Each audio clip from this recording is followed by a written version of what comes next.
তো আজকে করছি পেঁয়াজের পরোটা। পেঁয়াজটাকে আগে ভেজে তারপরে ওটাকে রেখে দিয়েছিলাম। তারপরে এই যে এরকম করে একটু আটাটা বেশি নিতে হয়, মানে এই মাখাটা নিয়ে এই এটাকে এবার বেলবো।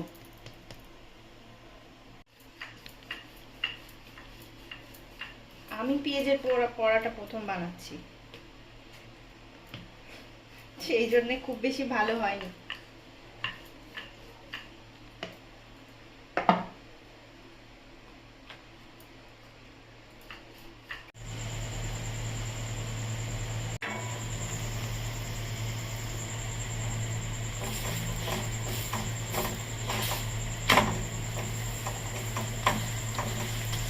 আমি একটু তেল কম দিয়েছি।